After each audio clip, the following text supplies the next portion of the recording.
Hey, what's up? Unrested back again. I got a little bit better lighting in here today, and also last time I recorded, I was real smart and spoke into my microphone, but wasn't real smart with the fact that I didn't have my microphone plugged in.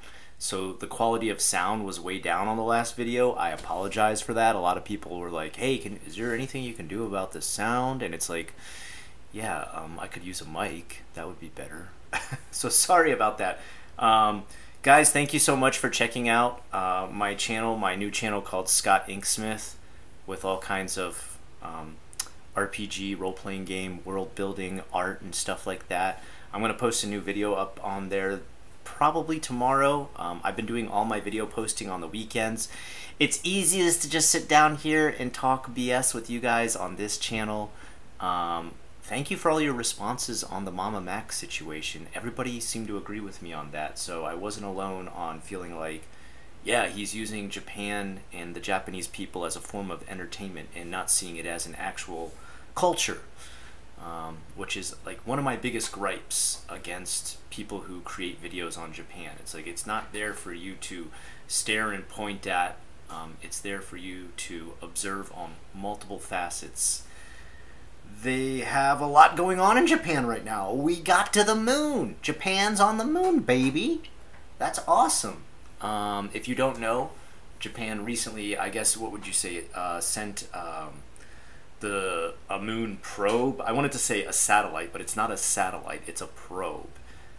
They just got up there, and Japan is on the list of countries making it to the moon. You're the Dragon finally did it. Thank goodness. I think Japan deserves it. They've been working on it long term. I don't know how much I can talk about on it because my knowledge doesn't go super deep. I do know that a lot of the tech that they're using to get up there, they have been working with the American military for a while now, trying to enter into the space race. There's all different reasons for this.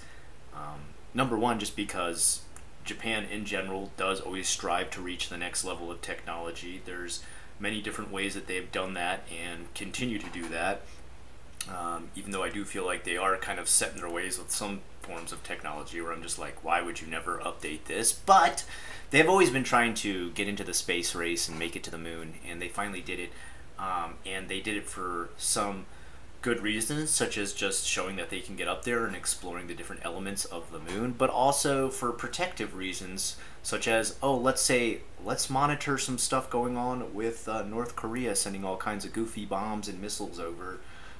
Let's check out what China's doing. They just got themselves a little probe up there too, so let's try to get on equal level with them. So that's why the military's been working with them on stuff like that too. But let me give a lot of the credit completely to Japan. I mean, we're talking like 90%, 10% as far as credit is due. Japan did a lot of work to get up there, so congrats to them on that. I'm very happy to see them advance on stuff like that.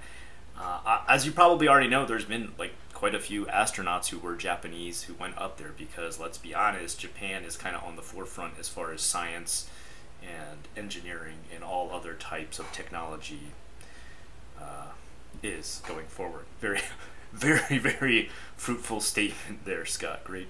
They is good at tech. A couple other things I wanted to go over here. I wrote down a list here, so if you see me keep looking down, it's because I made a list. I came prepared. The suicide rate in Japan has gone down. That's another big bit of news. In 2023,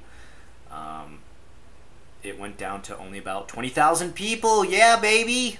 Way to go, I guess. I mean, that's good to hear. We're lower on the ranks as far as the suicide rate goes. I just talked about this a couple videos back about how people always think Japan is #1 on the list for deleting oneself.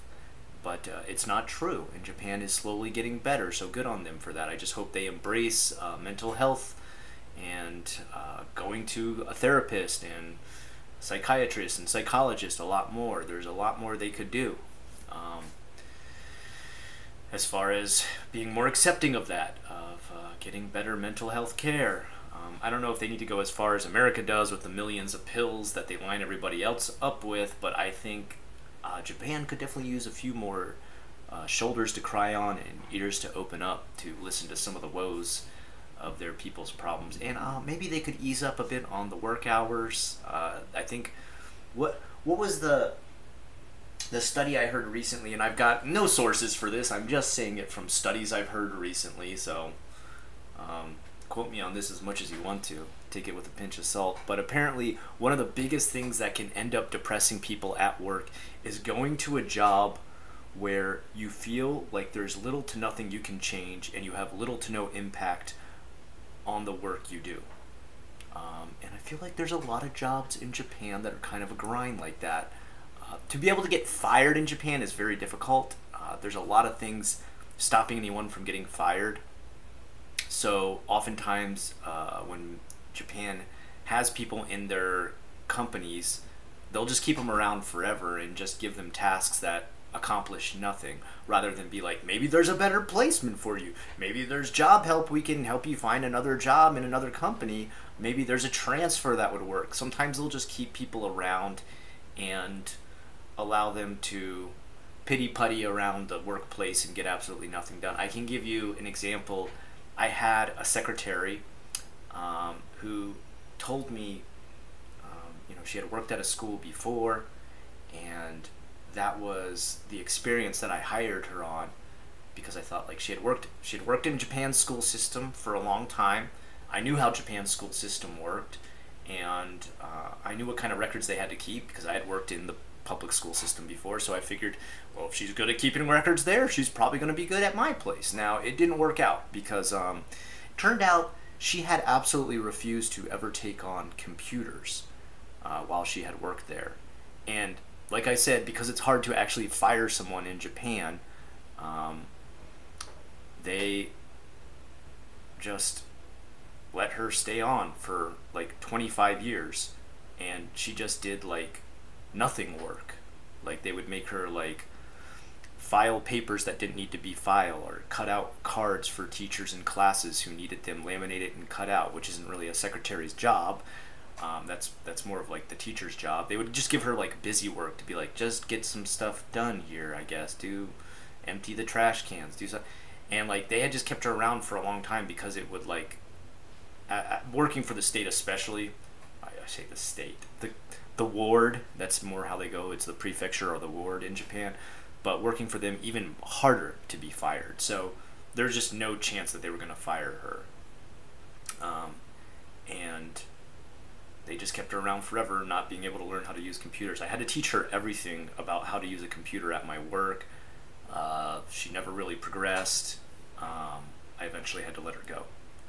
Luckily, when I write a contract for hiring someone, I have the duties listed, and if you can't follow through with the duties, I just have to let you go. And when you're part-time, luckily you don't have to pay unemployment if you fire someone from a part-time job, especially when it's like below a certain percentage or something like that. I forget it. And it was very, very small hours. I'm not like ruining her life by firing her. I think she worked there like a total of 9 hours a week. And also, she also got fired from the other job she was working at the same time. She was also working as a manju chef, and she just could not figure out how to ring people up on the computer. So they were dealing with the same thing. You're probably wondering, you're like, how do I know she got fired from that job too? The shop was actually below my house, so, and I saw her working there, so I know they let her go too. So very strange, very weird situation. She like just absolutely had no clue. Like, I mean, like, she had a cell phone and she didn't even know that you could use Gmail on a cell phone. So, I mean, any mail on a cell phone. Sorry, I shouldn't say Gmail. She just didn't know how to use mail on a cell phone. She didn't understand SMS on a cell phone. It was kind of mind-blowing. And it wasn't like she was like a billion years old. It was, I mean, middle-aged lady. She probably should be able to figure it out. My parents are like in their 70s, and they do fine with their iPhones. They keep updating them, and they know how to use everything on it. So I don't know who I hired, but I know who I fired. Someone who couldn't use computers. Oh, here's the greatest good news. Well, I mean, kind of sad, but also I'm glad to hear this. The Kyoto animation arsonist has been sentenced to death. This is some for real justice, man. A lot of times, something that really pisses me off about Japan is I see a murderer get a sentence that's like 7 years in jail. Oftentimes, if you do murder someone in Japan, you're usually only sentenced to about 7 years. And sometimes that's even like a suspended sentence, or it's like they get out 2 years early due to good behavior, so it's like down to 5 years. There's some pretty brutal, vicious slayings in the past where you're just like, I can't believe that person only got 7 years. For example, probably the guy who stabbed people on the Tokyo subway, that guy will probably only get about 7 years. But the arsonist, and if you don't know about this story of, I guess let me explain it a little bit better. In Kyoto, there is a wonderful animation center that has created some of the best animations ever in Japan, with some of the most amazing artists. If you've watched anything as far as animation, anime, manga, anything's concerned, you've probably looked at the work of one of the artists who worked there. Well, this hikikomori, which if you don't know what that word is, it's someone who's shut themselves inside, becomes a recluse, decided one day he wanted to work there, and he applied for a job. He was never hired. He just didn't have what it takes. It's a very competitive field. You need to be incredible. And even though he didn't get hired, he continued to send in works of art that he had done. And I mean, anybody can do this. I could mail them stuff right now. They'd be like, great, okay, cool. Like, all right. I mean, my quality of work, I think I'm a pretty good artist. Do I think I'm good compared to the people who draw manga and animation? No. I am not on that level. Those people can draw all sorts of way that I just don't even have a concept of how to even approach laying down the shapes and organic movements and stuff like that. And animation's like a whole nother playing field too. So this guy, though, he decided he had what it took, and he sent in his stuff, and it was never accepted. It was never used. But what this guy decided was that some sort of animation, and I don't know exactly what it is, they never actually name it or say which one this guy decided, but he decided one of the animations or manga that came out of the Kyoto Animation Center had copied what he had sent in. And this was just like something he himself decided. He didn't like hire a lawyer. He didn't get anybody to fight for him in court to do this. He didn't file or write a letter letting them know that he thought they had stolen his stuff. He had just decided that they had stolen his ideas to create a new anime or manga with. And again, the only reason I think they didn't name what the works were was probably just not to provoke any side or, you know, get the court case out of hand by letting the public know what this guy, his whole idea behind burning the place down was. But anyway, after he decided he was so angry that they had stolen his idea, he marched in there with a can of gasoline and a lighter, set the whole place on fire while people were still just in there working, and multiple artists who had been working on stuff for ages and were completely innocent and didn't even know who this guy was or that he had even sent in work, died by burning to death in that fire. The place went down super fast. You know, there wasn't anything anyone could have done as far as, like, you know, fire trucks got there on time. They got there like in a couple of minutes and stuff like this. But this guy had set the place such ablaze that not many people had a chance to even escape. A lot of people died.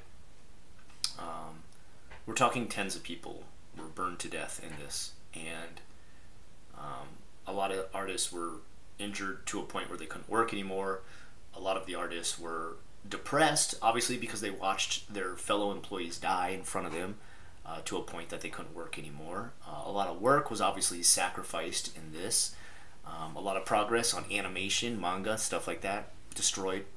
All because this guy decided to throw a fit that he thought someone had stolen his stuff. Of course, you know, no legal evidence behind this, no evidence whatsoever. I mean, even now when he's in court, they're kind of like, well, what do you think they stole? And he's kind of just like, well, this idea. And it's just kind of like very vague, abstract ideas that it's like, yeah, I mean, I guess, you know, I could say anybody stole anything of mine if I just said, you know, you made a fantasy book, so, you know, I'm into fantasy, so you pretty much stole my idea. It's kind of like that kind of vagueness is what we're talking about. And he decided this was enough motivation to kill tens of people inside of this place and ruin lives and work and everything else. And instead of getting that little 7-year sentence, that little suspended sentence that, you're off early for good, good behavior and stuff, they are sentencing this guy to death, and good for them. I'm not a huge fan of the death penalty. In America, the death penalty actually costs taxpayers way more money than if we just let people stay alive. In Japan, when someone is sentenced to death, you get one appeal and that's it. And that's what he's doing now. He's trying to appeal. It most likely will not go through because there is almost never an appeal that works. You're allowed one appeal and that's it. It's finished, so that it doesn't waste people's time and money and taxpayers' money. And then the way the death sentence works is one day they wake you up and they say, guess what? Today you're dying. And they hang you. And that's it. They never tell you when it's coming. They never tell you what day it's coming. And they never let you know when it's your last day until the day of. And that's kind of to give you the same feeling that the people who died got. They didn't know you were going to kill them. Why should you get to know? Why should you get any special right? Why would you be able to prepare, right? And that's it. It's just a simple hanging. They don't have to set up like a bunch of special rooms or anything like that. They just measure out your weight. They take your height, and they make sure they've adjusted everything, and you get hung and you're dead. That's it. And like I said, I'm not a big fan of cruelty. I'm not a big fan of punishment. But I think there are certain times when people deserve the death penalty, and this is one of those times, because so many innocents were killed. So much, just people enjoying doing art. I can't imagine I die just trying to enjoy doing a job. Like, what? Just because some idiot thinks I stole his work. Alright, anything else big going on? Uber is going to be tried in Japan. That's the last little bit of news we got. And some people had asked me, they're like, how come people don't ever use Uber? Like, we've got Uber Eats in Japan. Don't get me wrong, Uber Eats, massive in Japan. If you went there now and you saw the streets of Tokyo or Osaka, you'll see a million bike riders with these giant Uber backpacks on that they have all kinds of different stuff in the back of. And they're constantly making a buttload of money because, number one, they never have to spend gas. They just deliver everything within the city, and it's all nearby.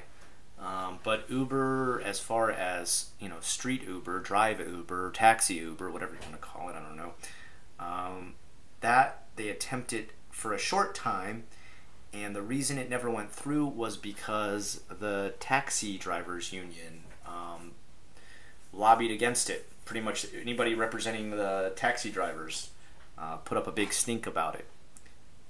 But here we go. I'm going to read this. I don't normally read the full article, but for this one I am. It says, Uber Japan said Friday that it will launch ride-sharing services in April. Uber Japan's new services will only be available in areas and during times of the day deemed to face a shortage of taxis.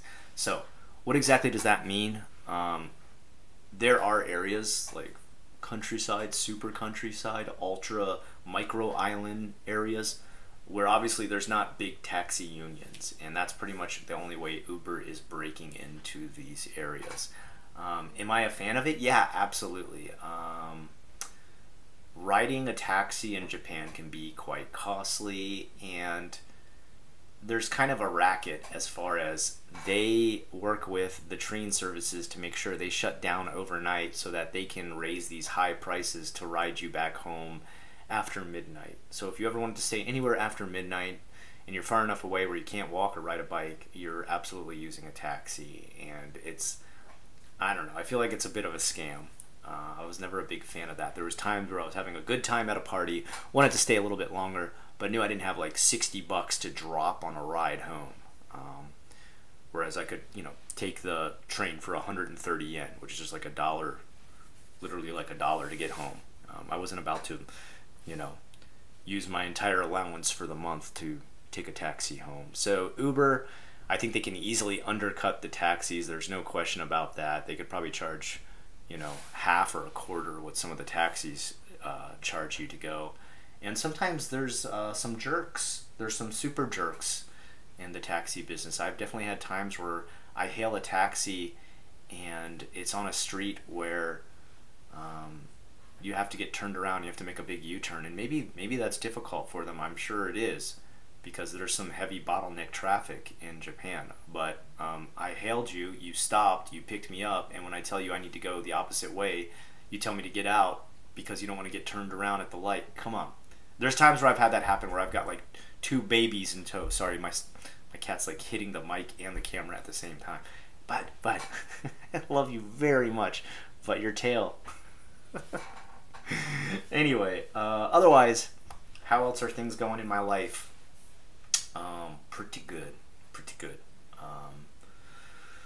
4 more months. Gotta push through 4 more months of the school year. Man, there are some hard days. But after I get through 4 more months, I'm back in Japan. I already got a couple people who hit me up to hang out while I'm there. Yes, we'll definitely hang out. We'll definitely grab a beer. We'll definitely chill. And, you know, I'll see you when I get there. Otherwise, hit me up with some questions below about what you'd like me to cover in future videos. Some people have been saying bring back JFAC, but for JFAC, I definitely need, like, questions. And I don't want to just go over, like, the same 5 questions that I've done a million times. We got to get some new questions. Ask me about some things going on in Japan. I'm sure there's more that I just didn't even think of or cover, or crimes, or resolutions to problems, or conflicts with other countries, or the way Japanese are treated somewhere else or something. Let me know. You know how I am. I'm always more than happy to do those. I'm just enjoying the nostalgia of this channel, talking to you guys down in the comments, and relaxing with a little bit of Japanese news. And thank you for checking out my other channel, Scott Inksmith. Go over there if you want to talk games, RPGs, drawing, role-playing games, tabletop role-playing games. Check out some of the clothing I've got for sale on ratingravens.com, and use the code UNRESTED when you purchase so that you get 10% off. And I guess that's about it. I have ads turned off on these videos, and some people are telling me to monetize this channel again. Maybe I'll think about it. I don't know. I have been thinking that one thing I want to do is turn my Patreon on to be able to play role-playing games with people. To just like set people up where they can schedule times to do role-playing games with me, if they're a Patreon member. Would that be cool? Would people be down for that? Some people have been telling me they want me to go back on there to give advice about moving to Japan, and gosh, you know, and you know what? I should cover this in a future video. My advice right now is I wouldn't move to Japan right now. I think the job market is pretty bad for Gaijin right now, and I would not suggest moving there because the pay is just too bad right now. It's gonna get better. You know, I'm not trying to say never ever plan to go to Japan. Never ever plan to move your life there. I'm not saying that. But if your intentions, I think right now, are to go there and be an English teacher and survive on your own with no safety net at all, I don't think it's a good time for that. Hence, I haven't been doing any of the let me help you move to Japan type of stuff. And you know what? That's going to be the topic for the next video. Why you shouldn't move to Japan right now, as far as, you know, teaching is concerned. Other businesses, hey, I don't know. I don't really have a leg up on IT and things like that right now. Entertainment business, sports, things like that. As far as what I know within the teaching realm right now, it is not paying very good. It's not paying really enough for you to survive comfortably there right now. And I'll get into that more in a future video. As for now, thank you so much for keeping up with me. I've had a blast talking to you, and I hope you're all doing well, staying healthy, and I'll talk to you again real soon.